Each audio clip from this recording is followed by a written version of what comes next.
மறுநாள் காலையில் ரிச் அவன் ரூம் கண்ணாடியை பார்த்து தலை சீவிட்டு படிக்கட்டு வழியாக கீழே வந்துக்கிட்டு இருக்கான்.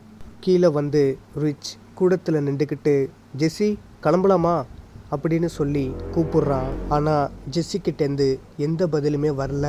அப்போது ரிச் என்ன பண்ணுறான்னா ஜெஸ்ஸியோட ரூமுக்கு போய் கதவை திறந்து பார்க்குறான். அங்கே மியா தூங்கிக்கிட்டு இருக்கா. அப்போது ரிச் அவனுக்குள்ளே சொல்லிக்கிறான், ஜெஸ்ஸி ரூமில் இல்லையே, அப்போ எங்கே போயிருப்பான் அப்படின்னு சொல்லி யோசிச்சுக்கிட்டு இருக்கான். அப்போது கிச்சனில் 2 பேர் பேசிக்கிற சத்தம் கேட்குது. அப்போது ரிச் என்ன பண்ணுறான்னா கிச்சனுக்கு போய் பார்க்குறான். அங்கே ஜெஸ்ஸி ரிச்சோட அம்மாவுக்கு ஹெல்ப் பண்ணிக்கிட்டு இருக்கா. அப்போது ரிச்சோட அம்மா சொல்கிறாங்க, நீ வேலையே பார்க்க மாட்டேன்னு நினச்ச, நீ மாவை நல்லா பிசைகிறியே அப்படின்னு சொல்லவும் அதுக்கு ஜெஸ்ஸி சொல்கிறா, எப்போவுமே என்னோட ஹஸ்பண்டுக்கு நான் ரொட்டி தான் சுட்டு கொடுப்பேன் அப்படின்னு ரிச்சோட அம்மா கிட்ட பேசிகிட்டு இருக்கா. அதை பார்த்த ரிச் கொஞ்சம் வருத்தப்படுறான். அப்போது ரிச் கதவு தட்டி, ஜெஸ்ஸி உனக்கு வேலை வாங்கி கொடுக்குற விஷயமா ஒருத்தரை பார்க்க போகணும், கொஞ்சம் சீக்கிரம் வரியா அப்படின்னு சொல்லவும் அதை கேட்ட ஜெஸ்ஸி இதோ வரேன் அப்படின்னு சொல்லிட்டு ஜெஸ்ஸி அவளோட கையை கழுவிட்டு கிச்சனை விட்டு வெளியே வரா. அப்போது அந்த நேரம்னு பார்த்து மியா கதவை திறந்துக்கிட்டு அம்மா அப்படின்னு சொல்லிக்கிட்டு வரா. அதை பார்த்த ஜெஸ்ஸி மியாவை தூக்கி வச்சுக்கிட்டு, ஆஹா என் செல்லக்குட்டி தூங்கிட்டு இருக்குள்ள நான் நினச்சேன், முழிச்சிட்டிங்களா அப்படின்னு சொல்லி மியாவோட கன்னத்தை கிள்ளி ஜெஸ்ஸி விளையாடுறா. அதை பார்த்த ரிச்சோட அம்மா சிரிக்கிறாங்க. அப்போது ரிச்சு சொல்கிறான், ஜெஸ்ஸி நம்ம போகிற இடம் ஒரு ஆஃபீஸ், அங்கே சின்ன பசங்களுக்கெல்லாம் அலோடு கிடையாது, அதனால் நீ மியாவை இங்கேயே விட்டுட்டு வந்துடு அப்படின்னு ரிச்சு சொல்லவும் அதை கேட்ட ஜெஸ்ஸி, அப்படியா சரி அப்படின்னு சொல்லி மியாவை கீழே இறக்கி விடுறா. அப்போ ஜெஸ்ஸி ரிச்சோட அம்மா கிட்ட சொல்கிறா, அம்மா எனக்காக ஒரு ஹெல்ப் பண்ண முடியுமா? நான் வேலை விஷயமா ரிச் கூட கொஞ்சம் வெளியே போகிறேன். ஏன்னா என்னோட ஹஸ்பண்ட் வீடு தவிர இங்கே இருக்கிற யார் வீடுமே எனக்கு தெரியாது. எனக்கு ரிச்சோட வீடு மட்டும்தான் தெரியும். அதனால தான் உங்களை நம்பி மியாவை விட்டுட்டு போடான்னு இருக்கேன். உங்களால் மியாவை பார்த்துக்க முடியுமா? அதுக்கு ரிச்சோட அம்மா சொல்கிறாங்க, இதில் என்ன கஷ்டம் இருக்குது, நான் பார்த்துக்கிறேன், நீ போயிட்டு வா அப்படின்னு சொல்லவும் அதை கேட்ட சந்தோஷமான ஜெஸ்ஸி மியா கிட்ட வந்து சொல்கிறா, இங்கே பாரு செல்லம், சாப்பிட்டு சமத்தாக இருக்கணும், ஆன்ட்டியை டிஸ்டர்ப் பண்ணக்கூடாது, ஒரே இடத்துல தான் உட்காந்துருக்கணும், எந்த சேட்டையும் பண்ணக்கூடாது, சரியா? அம்மா போயிட்டு இன்னும் ஒரு ½ அன் ஹவரில் வந்துடுவேன், ஓகே? அது வரைக்கும் எந்த சேட்டையும் பண்ணி ஆன்ட்டி கிட்டே திட்டு வாங்கக்கூடாது, ஓகேவா? அம்மா போயிட்டு வந்துடுறேன் அப்படின்னு சொல்லவும் அதை கேட்ட மியா அம்மாவை ஹக் பண்ணுறா. ஹக் பண்ணிட்டு மியா சொல்கிறா, மம்மி ஐ லவ் யூ. அதுக்கு ஜெஸ்ஸி சொல்கிறா, I love you to my செல்லம், பார்த்து இரு அப்படின்னு சொல்லிட்டு ஜெஸ்ஸியும் ரிச்சும் 2 பேருமே கதவை திறந்துக்கிட்டு வீட்டுக்கு வெளில ரோட்டில் நடந்து போய்கிட்டு இருக்காங்க. அப்போ ஜெஸ்ஸி ரிச் கிட்ட கேட்குறா, ரிச் இப்போ நம்ம எங்கே போய்கிட்டு இருக்கோம் அப்படின்னு கேட்கவும் அதுக்கு ரிச்சு சொல்கிறான், நம்ம இப்போ ஒரு பிரபலமான ஒரு ஆஃபீஸ்க்கு போயிட்டுருக்கோம். ஆஃபீஸா? என்ன ஆஃபீஸ்? அதாவது நான் வேலை பார்க்குற கம்பெனிக்கு தான் இப்போ நான் கூப்பிட்டு போயிட்டுருக்கேன். வாட்? வந்து பாரு உனக்கே தெரியும் அப்படின்னு சொல்லி ரிச் அவனோட பத்திரிக்கை ஆஃபீஸ்க்கு ஜெஸ்ஸியை கூட்டிகிட்டு போகிறான். அங்கே பத்திரிக்கை ஆஃபீஸ் லாபியில் ஒரு பொண்ணு உக்காந்துருக்கு. அந்த பொண்ணுக்கிட்ட போய் ரிச்சு சொல்கிறான், ஹாய் லில்லி, எப்படி இருக்க? ஹே ரிச், நான் ரொம்ப நல்லா இருக்கேன், நீ எப்படி இருக்க? நானும் ரொம்ப நல்லா இருக்கேன். இதான் நீ நம்ம ஆஃபீஸ்க்கு வர டைமா? டைமை பார்த்தல ரொம்ப லேட் ஆயிடுச்சு. அதெல்லாம் சரி, இவங்க யாரு? உன் கேர்ள் ஃப்ரெண்டா? ஹே ஸ்டாப், அவங்க என்னோட ஃப்ரெண்ட். I'm sorry. ஓகே, இப்போ நீ யாரை பார்க்கணும்? நான் இம்மிடியட்டாக மிஸ்டர் கேஃபினை பார்க்கணும். கேஃபி? அவர் இப்போ ஒரு முக்கியமான மீட்டிங்கில் இருக்காரு, அவர் உன்னால் இப்போ பார்க்க முடியாது. ஹே லில்லி ப்ளீஸ், தயவு செஞ்சு நான் அவரை இன்றைக்கி பார்த்தே ஆகணும். ஏன்னா இவங்க நம்ம ஆஃபீஸில் ஒர்க் பண்ண போகிறாங்க. அது விஷயமா மிஸ்டர் கேஃபின்ட்ட நான் பேசி ஆகணும். உடனே அவர்கிட்ட என்னன்னு கேட்டு சொல்கிறியா? ஓகே, வேலை விஷயம் வேறு சொல்கிறேன். ஸோ அதனால் மிஸ்டர் கேஃபினுக்கு நான் கால் பண்ணுறேன், நீ கொஞ்ச நேரம் இங்கே வெயிட் பண்ணு அப்படின்னு சொல்லிட்டு லில்லி தன்னோட டெலிஃபோனை எடுத்து மிஸ்டர் கேஃபினுக்கு கால் பண்ணுறா. கேஃபின் அப்போ என்ன பண்ணுறாரு அப்படின்னா சீட்டில் உட்காந்துக்கிட்டு தன்னோட தலைப்புச் செய்திக்கு என்ன டைட்டில் போடலாம் அப்படின்னு ஒருத்தர் கூட பேசிக்கிட்டு இருக்காரு. அப்போ அந்த நபர் கேஃபின் கிட்ட சொல்கிறாரு, சார் இதோட நான் உங்களுக்கு 50 டைட்டில் சொல்லிட்டேன். நீங்களாவது சொல்லுங்கள், என்ன டைட்டில் போடலாம், என்ன செய்தி போடலான்னு. அதுக்கு கேஃபின் சொல்கிறாரு, சரி எழுதிக்க. சைக்கிளில் போன ஒரு நபர் கார் கதவுல மோதி புட்டுக்கிட்டாரு. இது எப்படி இருக்குது? கேவலமாக இருக்குது சார். ஓகே, அப்படின்னா இந்த டைட்டில் எடுத்துக்க. தண்ணி கேன் எடுத்துகிட்டு போய் போட போன நபர் தண்ணியை போட்டு தகாத வார்த்தைகளை பேசியிருக்காரு. இது எப்படி? சார், இது அதை விட கேவலமாக இருக்குது. சரி, அப்போ இன்னொரு டைட்டில் சொல்கிறேன். சார்ஜ் ஒயரை எடுத்து கதவை கட்டி போட்ட லூசு பையன். இது எப்படி இருக்குது? சார், எனக்கு இருக்கிற கோவத்துக்கு கையில் கிடைக்கிற ஏதாவது பொருள் எடுத்து உங்களை அடிக்கணும் போல இருக்குது. தயவு செஞ்சு நல்ல டைட்டிலாக சொல்லுங்கள் சார். அப்படின்னா இந்த டைட்டில் எடுத்துக்க அப்படின்னு சொல்லி பேச ஆரம்பிக்கிறாரு. அப்போ திடீர்னு லேண்ட்லைன் ஃபோன் அடிக்குது. அப்போ கேஃபின் ஃபோன் அட்டன் பண்ணி சொல்கிறாரு, சனியை பிடிச்ச மூதேவி, எந்த நேரத்தில் ஃபோன் அடிக்க உனக்கு தெரியாது? ஏன் திரும்பி திரும்பி அடித்து என்னை டார்ச்சர் பண்ணிகிட்டு இருக்க? ஏற்கனவே கொஞ்ச நேரத்துக்கு முன்னாடி சுகர் மாத்திரையை போட சொன்னேன், அதுக்கு முன்னாடி பிபி மாத்திரையை போட சொன்னேன், அதுக்கு முன்னாடி ப்ரெஷர் மாத்திரையை போட சொன்னேன். இப்போ எந்த மாத்திரை எடுத்து நான் என் வாயில் போடணும்? சீக்கிரம் சொல்லித்தல, அதுவும் நான் போட்டுக்கிறேன். அப்போ லில்லி சொல்கிறா, சார் எனக்கு கொஞ்சம் பேச விடுங்க சார். சரி சொல்லித்தோல. இங்கே அப்பாயின்மெண்ட்டை கேட்டு ஒருத்தங்க வந்திருக்காங்க. ஒருத்தர்னா யார் அந்த ஒருத்தர்? ரிச்சும் அவர் கூட வந்திருக்கிற ஒரு கெஸ்ட்டும். ரிச்சா? அவளே சரியாத வேலை பார்க்காத பஞ்ச பரதேசி. இந்த சீனுக்கு போய் இந்த ஃபோட்டோவை எடுத்துகிட்டு வாடானா ஒரு கேவலமான ஃபோட்டோவை எடுத்துகிட்டு வந்து இது பத்திரிக்கையில் போடுங்கன்னு சொல்லிட்டு அவன் மட்டும் போயிட்டு இருக்கான். இதுல எங்க நான் இன்னொருத்தரை கொண்டு வந்து சேர்க்கறது? சரி, அந்த 2 பேரையும் உள்ளே அனுப்பு, நான் பேசி வெளில அனுப்புகிறேன். அப்போ லில்லி சொல்கிறா, ஓகே சார், நான் உங்கள் 2 பேரையும் உள்ளே அனுப்புகிறேன். ரிச் உங்களையும் உங்கள் ஃப்ரெண்டையும் கூப்பிட்றாரு அப்படின்னு சொல்லவும் அதை கேட்ட ரிச்சும் ஜெஸ்ஸியும் 2 பேருமே பத்திரிக்கை ஆஃபீஸ் மேனேஜர் ரூம்குள்ளே போகிறாங்க. உள்ளே போனதும் மிஸ்டர் கேஃபின் அவரோட அசிஸ்டண்ட் கிட்ட சொல்கிறாரு, இந்த இடத்துல இந்த தலைப்பை வச்சுக்க. பீரோவை தூக்கிட்டு போன ஒரு நபர் திடீர்னு காலில் போட்டு காலை துண்டாக்கிக்கிட்டாரு அப்படின்னு மிஸ்டர் கேஃபின் சொல்லவும் அதை கேட்ட ஜெஸ்ஸி கொஞ்சம் சத்தம் போட்டு சிரிச்சிட்றா. ஜெஸ்ஸி சிரித்த சத்தத்தை கேட்ட கேஃபின் சொல்கிறாரு, என்ன சிரிப்பு? இங்கே என்ன காமெடி நடந்துக்கிட்டு இருக்கு? அடடே மிஸ்டர் ரிச், நீங்களும் இவங்க கூட தான் வந்திருக்கீங்களா? ரொம்ப சந்தோஷம். ஏன்டா அறிவு கட்டவனே, ஏதாச்சும் ஒரு நாளாவது நீ சீக்கிரமாக வந்திருக்கியா?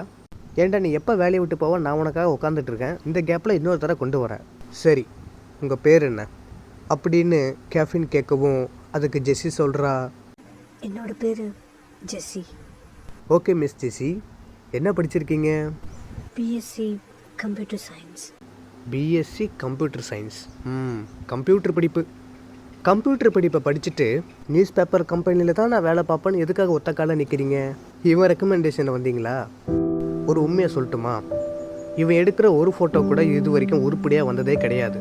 மாதம் இவன் என்கிட்ட தண்டத்துக்கு சம்பளம் வாங்குறான்னு தவிர அதுக்கேற்ற மாதிரி கிளியரான ஃபோட்டோவே எடுத்து கொடுக்கவே மாட்டான்.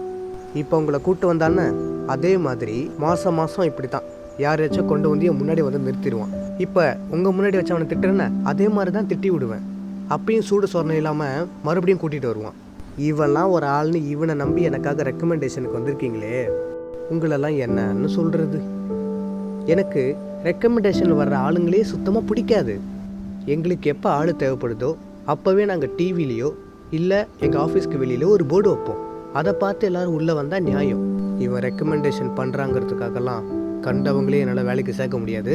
உங்களுக்கு இங்கே வேலை கிடையாது, நீங்கள் கிளம்புங்க அப்படின்னு மிஸ்டர் கேஃபின் சொல்லவும் அதை கேட்ட ஜெஸ்ஸி அழுதுகிட்டே ஆஃபீஸ் ரூமை விட்டு வெளியே வந்து அவள் பாட்டுக்கு போய்கிட்டு இருக்கா. அப்போ ரிச் என்ன பண்ணுறான்னா ஜெஸ்ஸி பின்னாடியே போய்கிட்டு இருக்கான். அப்போ ரிச் ஜெஸ்ஸியோட கையை பிடிச்சி, ஜெஸ்ஸி இதுக்காக இப்போ நீ அழுதுகிட்டு இருக்க? எல்லாரும் நம்மளை பார்க்குறாங்க, காஃபி ஷாப்புக்கு வா. அப்போ ஜெஸ்ஸி சொல்கிறா, எடு கைய. அந்த ஆளு என்னை பார்த்து அவ்வளோ பேச்சு பேசுகிறான், நீ அதை கேட்டுட்டு பேசாமல் இருக்க. எனக்காக நீ சப்போர்ட் கூட பண்ணல. என்ன சப்போர்ட் பண்ணலையா? சப்போர்ட் பண்ணாம தான் உனக்கு இவ்வளோ தூரம் நான் உன்னை கூட்டிகிட்டு வந்தேனா? ஜெஸ்ஸி, நான் சொல்கிறது கேளு. அந்த ஆள் அப்படி தான், யார் என்ன சொன்னாலும் கேட்க மாட்டான். அவனுக்கு என்ன தோணுதோ அதான் செய்வான். அப்புறம் எதுக்காக நீ என்னை கூட்டிகிட்டு வந்த? உன் வீட்டில் நான் தங்கியிருக்கேன்னு என்னை வெளில துரத்துறதுக்காக இப்படி அசிங்கப்படுத்துறியா? ஏய் ஜெஸ்ஸி, எதோட கோக்குற? அதுக்கும் இதுக்கும் எந்த சம்மந்தமே கிடையாது. நீ என் வீட்டில் தங்குறதுல எனக்கு எந்த பிரச்சனையும் கிடையாது. சரி, எல்லாரும் பார்க்குறாங்க, காஃபி ஷாப்பில் போய் பேசலாம். அதுக்கு ஜெஸ்ஸி சொல்கிறா, போதும், இதுக்கு மேலே நான் எங்கேயோ வந்து அசிங்கப்பட நான் தயாராக இல்லை. என்னை விட்டுரு, நான் கிளம்புறேன் அப்படின்னு சொல்லிட்டு ஜெஸ்ஸி அழுதுகிட்டே அந்த பத்திரிக்கை ஆஃபீஸை விட்டு வெளியே வந்து ரோட்டில் நடந்து போய்கிட்டு இருக்கா.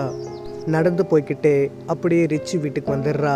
ரிச்சோட வீட்டுக்கு வந்ததும் கதவை திறந்து பார்க்குறா. அங்கே ரிச்சோட அம்மா மியாவை பார்த்து திட்டிக்கிட்டு இருக்காங்க. உனக்கு எவ்வளோ தைரியம் இருந்தா என்னோட காஸ்ட்லியான கப்பை நீ உடைப்ப? இனிமே உடைப்பியா அப்படின்னு சொல்லி ரிச்சோட அம்மா மியாவை போட்டு அடிக்கிறாங்க. அதை பார்த்த ஜெஸ்ஸி கடுப்பாகி போதும் நிறுத்துங்க அப்படின்னு ஜெஸ்ஸி சொல்லவும் அதை கேட்ட ரிச்சோட அம்மா மியாவோட கையை விட்டுறாங்க. அப்போ மியா ஜெஸ்ஸி கிட்ட வந்து ஹக் பண்ணி அழுகுறா. அப்போ ஜெஸ்ஸி மியா கிட்ட கேட்குறா, என்னாச்சு செல்லம், எதுக்காக அந்த ஆன்ட்டி ஒன்று அடிக்கிறாங்க அப்படின்னு கேட்கவும் அதுக்கு மியா சொல்றா, அம்மா நான் தரையில விளையாடிட்டு இருந்தேன்னா அப்போ கபோர்ட்ல ஒரு அழகா ஒரு கப்பு இருந்துச்சுமா.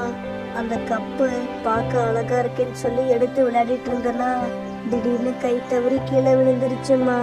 அதுக்கு இந்த ஆன்ட்டி என்னை திட்டுறாங்கம்மா. அதுக்கு நான் சாரி கேட்டேம்மா. ஆனா அவங்க அது எதையுமே காதுல வாங்காம என்னை அடிக்கிறாங்கம்மா.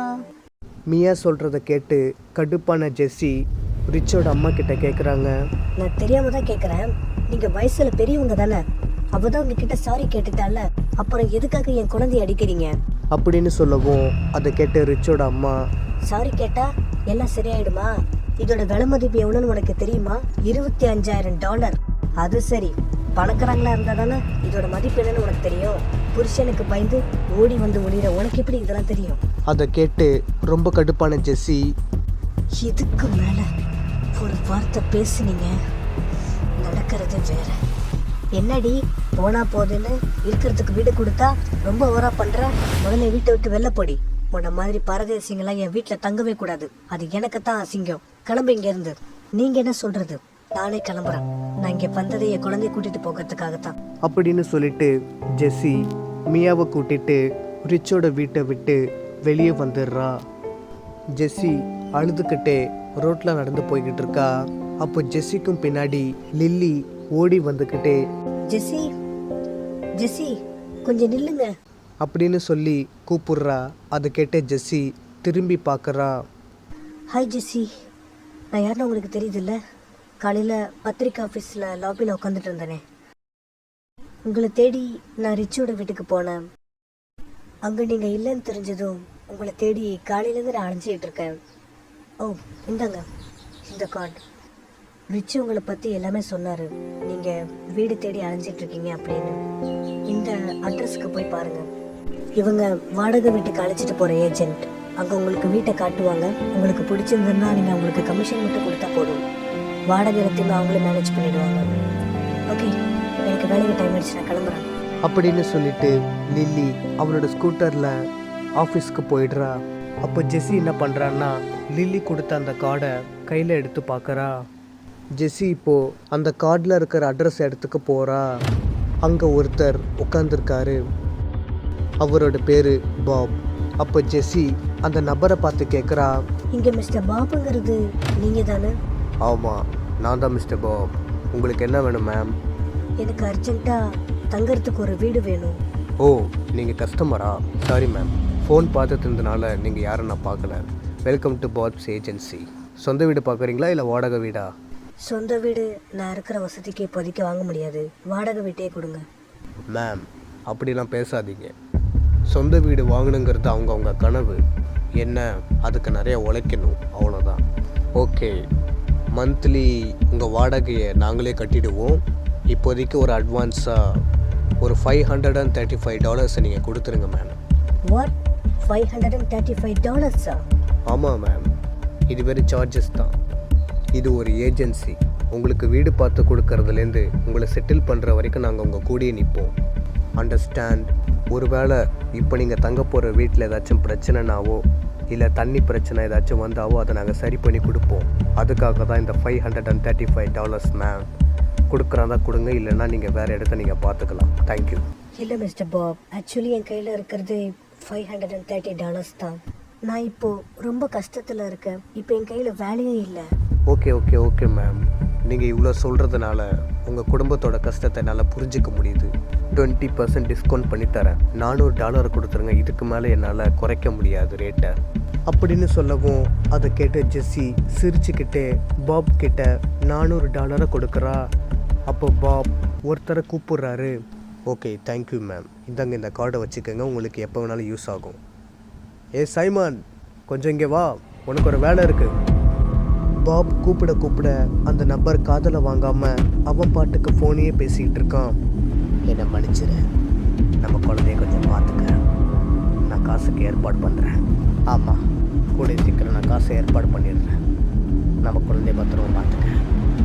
ஏய் மிஸ்டர் பாப் கூப்பிட்றாரு, நான் உங்ககிட்ட அப்புறம் பேசுகிறேன் அப்படின்னு ஃபோனில் சொல்லிவிட்டு அந்த நபர் ஃபோனை கட் பண்ணிவிட்டு மிஸ்டர் பாப் கிட்ட வரான். என்ன மிஸ்டர் பாப், ஃபோனை கூட நிம்மதியாக பேச விட மாட்டீங்க? ஆமாம், இவங்க யார்? உன்கிட்ட நான் பல தடவை சொல்லியிருக்கேன் வேலை நேரத்தில் ஃபோன் பேசாதான்னு. என் குழந்தைக்கு உடம்பு சரியில்லை, அவளை ஹாஸ்பிட்டலில் சேர்த்துருக்கேன். இதில் உங்களுக்கு என்ன பிரச்சனை? நீ உன்னோட ஒய்ஃப் கூட பேசுகிறதுல எனக்கு எந்த பிரச்சனையும் கிடையாது. ஆனால் என் முன்னாடி ஃபோன் பேசுகிற வேலை வச்சுக்காத. பிரேக் டைமில் மட்டும்தான் நீ ஃபோன் பேசணும். இவங்களுக்கு எங்கேயாச்சும் அப்பார்ட்மெண்ட் இருந்தால் காட்டு. இவங்களுக்கு எமர்ஜென்சியாக ஒரு ரூம் தேவைப்படுது. அதுக்கு என்ன, காட்டிட்டா போச்சு. உங்கள் பேர் என்ன? என்னோட பேர் ஜெஸ்ஸி. ஜெஸ்ஸி, ரொம்ப நல்ல பேர். ஆமாம், இது உங்கள் பொண்ணா? ஆமாம், இவ என்னோட பொண்ணு தான். ஓகே வாங்க, நான் உங்களுக்கு அப்பார்ட்மெண்ட்டெல்லாம் காட்டுறேன். உங்களுக்கு எது பிடிச்சிருக்கோ நீங்கள் அங்கேயே போய் தங்கிக்கிங்க. அதுக்கான அரேஞ்ச்மெண்ட்டையும் நான் பண்ணுறேன். நான் போய் இப்போ வண்டியை ஸ்டார்ட் பண்ணுறேன் அப்படின்னு சொல்லிட்டு சைமன் தன்னோட வண்டியை ஸ்டார்ட் பண்ண போகிறான். அப்போ ஜெஸ்ஸி பாப் கிட்ட வந்து சொல்கிறா. மிஸ்டர் பாப், சொல்லுங்கள். உங்கள் ஆஃபீஸில் வேறு யாராச்சும் வேலை பார்க்குறவங்கள என் கூட அனுப்ப முடியுமா? ஏன் அப்படி கேட்குறீங்க? எதுக்குன்னா அவர் பார்க்கவே கொஞ்சம் பயங்கரமாக இருக்கார். அவர் கூட பேசவே எனக்கு பயமாக இருக்குது. அதனால தான் நான் வேற ஆளை கேட்டேன். மேம், இங்கே பாருங்கள், சைமனோட லுக்கே அப்படித்தான். அவன் பார்க்குறது பேசுகிறது எல்லாமே உங்களுக்கு கொஞ்சம் பயமாக தான் இருக்கும். ஆனால் உள்ளுக்குள்ளே அவன் ரொம்ப சாஃப்டான கேரக்டர். அவனை போல் ஒரு நல்லவனை யாராலையும் பார்க்கவே முடியாது. ஒன்று தெரிஞ்சுக்கோங்க, இந்த ஆஃபீஸ் ஆரம்பித்து 37 வருஷம் ஆச்சு. ஆரம்பித்ததுலேருந்து அவன் என் கூடவே தான் இருக்கான். ஆரம்பத்தில் எனக்கும் தான் கொஞ்சம் பயமாக இருந்துச்சு. ஆனால் போக போக தான் நான் அவனை பற்றி புரிஞ்சுக்கிட்டேன். அதுக்காக நான் அவன்கிட்ட போய் இவங்களை பேச சொல்லலை. ஒருத்தரோட உருவத்தை வச்சு இவன் நல்லவன் இவன் கெட்டவன்னு நீங்களே முதல்ல ஜட்ஜ் பண்ணாதீங்க. உங்களுக்காக சைமன் வெளியே வெயிட் பண்ணிகிட்டு இருக்கான், போங்க அப்படின்னு சொல்லவும் அதை கேட்ட ஜெஸ்ஸி மியாவை தூக்கி வச்சுக்கிட்டு சைமனோட காரில் ஏறி வருஷலாக இந்த ஏரியாவில் இருக்கிற எல்லா அப்பார்ட்மெண்ட்ஸுமே அவள் பார்த்துக்கிட்டு இருக்கா. ஆனால் ஜெஸ்ஸிக்கு எந்த அப்பார்ட்மெண்ட்டுமே பிடிக்கல. கார் பாட்டுக்கு ரோட்டில் போயிட்டுருக்கு. அப்போ திடீர்னு சைமன் காரை ஸ்டாப் பண்ணுறான். அப்போ ஜெஸ்ஸி என்னாச்சுன்னு கேட்குறா. அதுக்கு சைமன் சொல்கிறான், இங்கே பாருங்கள் மேம், இந்த ஏரியாவில் இருக்கிற மொத்த அப்பார்ட்மெண்ட்ஸையும் உங்ககிட்ட நான் காட்டிட்டேன். உங்களுக்கு எதுவுமே பிடிக்கலன்னே சொல்லிக்கிட்டு இருக்கீங்க. அப்போ நீங்கள் எந்த மாதிரியான அப்பார்ட்மெண்ட்டை எதிர்பார்க்குறீங்க? எதுக்கு நான் இதை கேட்குறேன்னா, நீங்கள் சொல்கிறத வச்சு தான் உங்களுக்கு நான் அப்பார்ட்மெண்ட்டையே காட்ட முடியும். அதுக்கு ஜெஸ்ஸி சொல்கிறா, நான் குடியிருக்க போகிற அப்பார்ட்மெண்ட் எப்படி இருக்கணும்னா சைலண்ட்டாக இருக்கணும். எந்தவித தொந்தரவும் இருக்கக்கூடாது. டிராஃபிக் ஜாம் சத்தமே கேட்கக்கூடாது. அப்பார்ட்மெண்ட் ஜன்னல்லேருந்து பார்க்கும்போது ஒரு செம்மையான வியூ இருக்கணும். அந்த மாதிரியான ஒரு அப்பார்ட்மெண்ட்டை தான் நான் எதிர்பார்க்குறேன். நீங்கள் சொல்கிறதெல்லாம் வச்சு பார்க்கும்போது என் மைண்டுக்கு ஏற்ற ஒரு அப்பார்ட்மெண்ட் இப்போ எனக்கு தோணுது. அது என்ன அப்பார்ட்மெண்ட்? விக்யூ அப்பார்ட்மெண்ட்.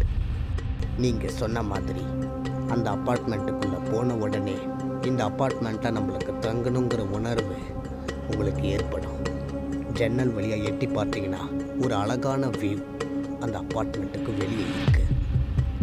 அது மட்டும் இல்லாமல் உங்களை யாருமே தொந்தரவே பண்ண மாட்டாங்க. அக்கம் பக்கத்தில் இருக்கிறவங்க கூட தான் உண்டு தான் வேலை உண்டுன்னு இருப்பாங்க. அப்படின்னா நீங்கள் என்ன விக்யூ அப்பார்ட்மெண்ட்டுக்கு கூட்டிகிட்டு போங்க அப்படின்னு சொல்லவும் சைமன் விக்யூ அப்பார்ட்மெண்ட்டுக்கு ஜெஸ்ஸியும் மியாவையும் கூட்டிகிட்டு போகிறான். வண்டி நேராக விக்யூ அப்பார்ட்மெண்ட்டுக்கும் வாசலில் வந்து நிற்கிது. வாசலுக்கு முன்னாடி ஒரு பெரிய கேட்டு இருக்குது. அப்போ இந்த கேட்டு தானாகவே திறக்கவும் அதை பார்த்த ஜெஸ்ஸி ரொம்பவே அதிர்ச்சி ஆகுறா. அப்போ அந்த கேட்டு முழுசாக திறக்குது. அந்த கேட்டை திறக்கிறது யாருன்னா ஒரு போலீஸ் ஆஃபீஸர். அப்போ ஜெஸ்ஸி சைமனை பார்த்து கேட்குறா, ஏன் சைமன், பொதுவாக கேட் எல்லாருமே வாட்ச்மேன் தானே திறப்பாங்க, இங்கே என்ன போலீஸ் திறக்கிறாங்க?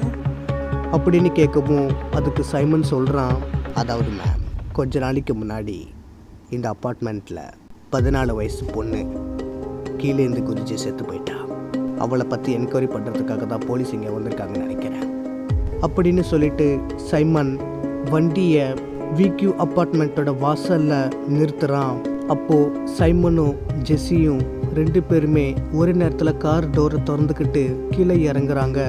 அப்போ ஜெஸ்ஸி சைமனை பார்த்து கேட்குறா, என்ன சொல்கிறீங்க சைமன்? இந்த அப்பார்ட்மெண்ட்லேருந்து ஒரு பொண்ணு கீழே குதிச்சு செத்து போயிட்டாளா? அதுக்கு சைமன் சொல்கிறான், ஆமாம் ஜெஸ்ஸி, அவரோட சாவில் ஏதோ ஒரு மர்மம் இருக்குன்னு சொல்லி போலீஸ் இன்வெஸ்டிகேட் பண்ணிக்கிட்டு இருக்காங்க.